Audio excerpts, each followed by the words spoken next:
Hello fighters, welcome to Mister Reasoning channel. இந்த வீடியோவில் பார்த்தீங்கன்னா நம்பர் அனாலஜி கொஷின் தான் சால்வ் பண்ண போகிறோம். ஸோ உங்களால் சால்வ் பண்ண முடியும்னு நீங்கள் நினச்சிங்கன்னா கண்டிப்பாக வீடியோ பாஸ் பண்ணிவிட்டு சால்வ் பண்ணுங்கள். இப்போ நான் ட்ரை பண்ணுறேன், வாங்க பார்க்கலாம். ஸோ 8லேருந்து 10 வந்திருக்குன்னு சொல்கிறாங்க. அந்த மாதிரி 12லேருந்து என்ன வரும் வித் த சேம் லாஜிக், அதை நம்ம நல்லா புரிஞ்சுக்கணும். ஸோ இப்போ 8லேருந்து +2 பண்ணால் 10 வருது. அந்தமாதிரி அப்போ 12லேருந்து +2 பண்ணால் நம்மளுக்கு என்ன வருது, 14 வருது. பட் ஆப்ஷனில் 14 இல்லை. அதனால் இந்த மெத்தடு தப்பு தான். நம்ம வேறு மெத்தடை தான் யூஸ் பண்ணி ஆகணும். வேறு என்ன யூஸ் பண்ணலான்னு பாருங்கள். 8 × 2 பண்ணுவோமா, 16 வருது. -6 பண்ணால் 10. இந்த சேம் வே 12 × 2 பண்ணிங்கன்னா 24. -6 பண்ணால் 18 வரணும். பட் 18 ஆப்ஷனில் இல்லை. அதனால் இந்த செகண்டு லாஜிக்கும் தப்பு தான். வேறு என்ன தான் பண்ணியிருப்பாங்க பிரவீன் அப்படின்னு கேட்டிங்கன்னா, 8 / 4 பண்ணிவிட்டு × 5 பண்ணுவோம். ஸோ இது கேன்சல் பண்ணிங்கன்னா 2 × 5 10 we get. ஸோ 10 வந்திருக்கா.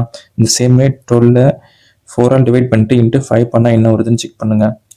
3 5 15 வருது. ஸோ 15 ஆப்ஷன் இருக்கா. Option 2 is the right answer for this number analogy question.